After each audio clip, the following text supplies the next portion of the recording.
Eastern PA Weather 30 meteorologist Bobby Martich here with your outlook for March 27th, 2018. For your Tuesday, we're going to see partly cloudy skies very early on, and then we're going to have the clouds increase this afternoon. Could be a few showers across the region, not really too particularly heavy and kind of widespread here. This isn't a real big deal, but we'll have some showers moving across the region today. Might even be some icing for our far northern parts of north central Pennsylvania. We're going to watch areas from State College on northward for that to occur, but I don't see this as a big deal. Even in those areas, it should go over to rain there as well before this ends, and maybe some sleet pellets mixed in is what we're looking at primarily, and just some light intermittent showers, and not really a concentration of showers going through the evening.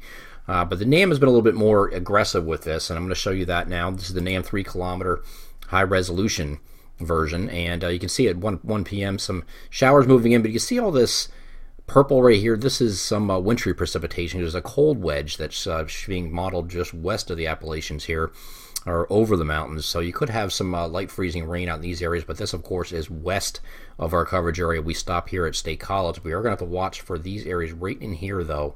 I do think you could get some icing if the temperatures do cooperate. This is also happening in the afternoon, though.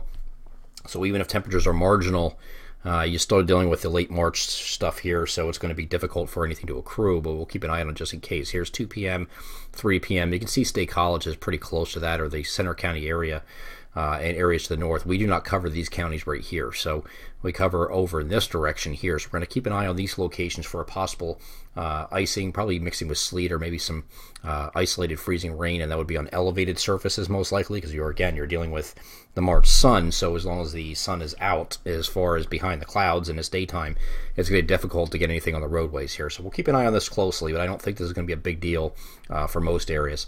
But then these showers come through. This looks like a solid batch here, but it's really not. It's being more disorganized and hit or miss showers farther eastward, and this is going through the evening, and this should wrap up as we get to the middle to the latter part of the evening here up until before midnight. And then we have some more showers that could continue intermittently overnight. So this is overall not a real big deal in terms of total precipitation. You're not talking about a lot of precipitation here, maybe a tenth or two of an inch of rain. And the global models are not really thrilled with this idea at all. It's just the NAM that's pretty much that aggressive. Going further from this point, we get to Wednesday. The cold front is going to move through the area, but it's going to provide just a few showers with this again. This is going to be another one of those lackluster, lacking headlines type things moving through, and it's going to be, the front is going to kind of set up right over top of the region, and that's going to set up a kind of a train tracks for this this next low here to follow, but it's going to eventually head up to the northwest like this. I don't think it's going to go directly over our area, but the fronts associated with this is going to be a warm front initially. That's going to get our temperatures up. So Wednesday, Thursday, you're going to have warmer temperatures, even warmer than it is going to be today. Today should be much like yesterday in terms of highs. And then we get a little bit higher here by the time we get to Wednesday and Thursday. Might hit some 60 degrees or areas down here in the far southeastern areas by the time we get to Thursday. Here is that system moving in on Thursday now. Initially, you're going to have a warm front associated with this. This is the system itself. It's sitting right here. Warm front's going to be sitting out ahead of it, and a cold front back here like this. This is going to be moving up in this direction to our west. So we're not going to get the heavy concentration of rain, but we'll have some showers that are going to move in through this, and this is going to be overnight, later in the day Thursday, probably Thursday afternoon in the overnight period, and then by the time we get to early Friday morning, it clears out of here. So this is now a change. Friday is now the day that is mostly cloudy. I don't think you're going to be dealing with precipitation here during the day on Friday, so that is a change. We had something going Friday, later Friday, or during the day Friday night and into Saturday morning. That is no longer the case, shown on multiple pieces of guidance today. So Friday now looks okay. We do have a little weak disturbance moving through on Friday night. Could give you a quick shower overnight. This would be a rain shower also. And then after that point, here's the weekend.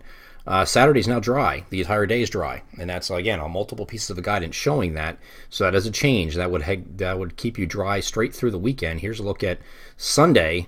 Also dry. This is, of course, the holiday. So partly cloudy looks like right now for both Saturday and Sunday. Now, this is going to be subject to change. That's a change from just 24 hours ago. Hopefully, this isn't a trend in the right direction as far as the weekend's concerned, being the holiday and all. And then we have this trailing cold front and another system moving through on Monday. This is a more powerful cold front that's going to bring showers, and once this moves through, you have some really colder air sitting behind this. Colder for this time of year, not really brutal, but cold for this time of year moving in behind this. That's going to get here on Tuesday. behind this front. So it's going to set up the beginning of April, first week of April, to be largely below average once this front moves through. So we have a couple systems to deal with at different points in time. First one's going to be today. This is going to be weak, and tomorrow is going to be weak as well. I think you have an opportunity for some more showers to come in here. Again, looks like Thursday afternoon through the overnight. But then I think that's going to be it. And we have another little disturbance, weaker, that might move through on Friday night, overnight into, but that's gone by early Saturday morning. Here's Saturday morning. There's nothing really left. So just clouds giving way to sun here on Saturday. And same thing for Sunday with partly cloudy skies expected. I'm Eastern PA Weather Authority meteorologist Bobby Marchich. That is your outlook for March 27th, 2018. Have a great Tuesday.